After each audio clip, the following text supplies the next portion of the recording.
Michael Chandler recently challenged the UFC's biggest money-making machine, Conor McGregor, to a showdown inside the octagon sometime in 2022. As usual, McGregor wasted no time giving his rebuttal on social media. "I'm down at some stage for sure," wrote McGregor on Chandler's initial Twitter post, before congratulating the former Bellator MMA lightweight champion in his epic war against Justin Gaethje at UFC 268 last Saturday.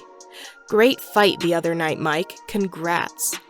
Chandler came up short against Gaethje after 15 minutes of back-and-forth bloody action, his second loss inside the octagon. Despite being just 1-2 so far under the UFC banner, Chandler has proven to be a great pairing with anyone he faces, because all three of his fights have been memorable. Should he get matched up with Conor at some point in time, there is no doubt that bout would be a big headliner for a UFC pay-per-view event. For the moment, there is no clear timetable for McGregor's return after suffering a leg break in his rematch against Dustin Poirier at UFC 264 this past summer.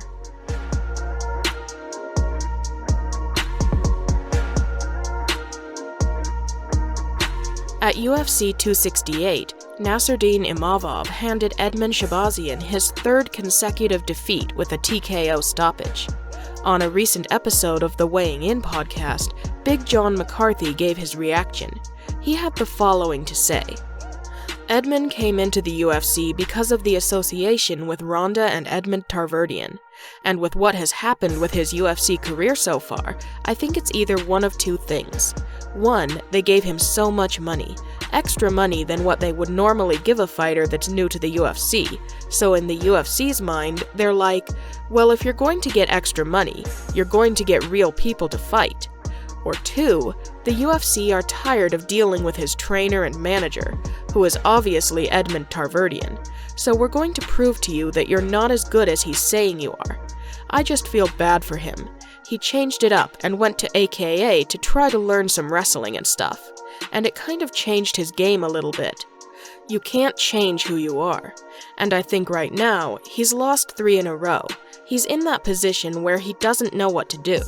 He doesn't know where he's at, and he's going to have to readjust. He's going to have to take some time off. It's time to reassess what you're doing, who you're with."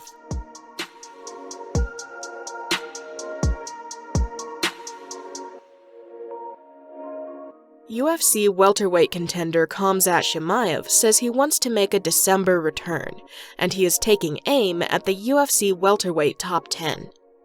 Chimaev is one of the hottest fighters in the sport right now, after winning his first 4 UFC fights by stoppage, including a vicious submission win over Li Jingliang at UFC 267. It was the type of quality victory that moved Chimaev into the top 15 rankings in the stacked UFC welterweight division, and now he is hoping that he gets a step up in competition for his next fight. That may or may not include a title shot against UFC welterweight champion Kamaru Usman, which is what he wants more than anything. But even if he doesn't get the title shot against Usman, he figures to get a top 10 opponent. The day after UFC 268, Chimaev took to his social media to reveal that he is targeting a return to the octagon in December, and he wants to fight someone in the top 10 at 170. He sent the following tweet: "December rock and roll, baby. Who's it gonna be? Congratulations and good job, Usman. I'm coming for you, brother. I'm coming for Covington and Nate Diaz, too." Chimaev is a perfect 10-0 in MMA, with all 10 of his wins coming by finish, including wins by stoppage in all 4 of his UFC fights.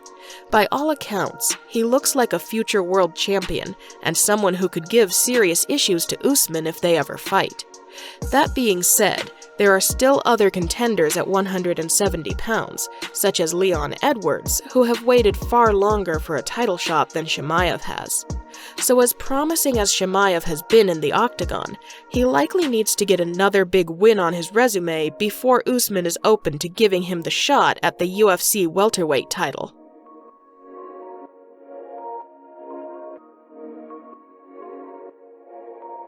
UFC middleweight contender Sean Strickland took a shot at rival Luke Rockhold after his teammate Chris Curtis pulled off an upset at UFC 268. Strickland was originally set to take on Rockhold in a high-profile middleweight bout on the UFC 268 pay-per-view card. However, Rockhold was forced to pull out of the fight with an injury, and the UFC decided against booking Strickland against another opponent on the same card. Instead, the promotion had an open slot on the card, and, crazy enough, the open slot was given to Strickland's teammate Curtis, who took on Phil Hawes.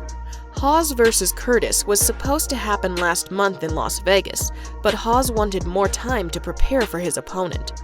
With Strickland versus Rockhold off, there was an open spot at UFC 268, and so Strickland decided to make the trip to New York and support Curtis. In what was the biggest upset of the night, Curtis knocked out Hawes in the first round in his UFC debut in what was an incredible KO victory. Taking to his social media following his friend's win, Strickland reacted to the victory by Curtis, and then he also decided to use it as an opportunity to take a shot at Rockhold for withdrawing from fighting at UFC 268. Well, that's a wrap. First round finish. Luke Rockhold, you're a disappointment to me, to everyone, and most importantly, yourself.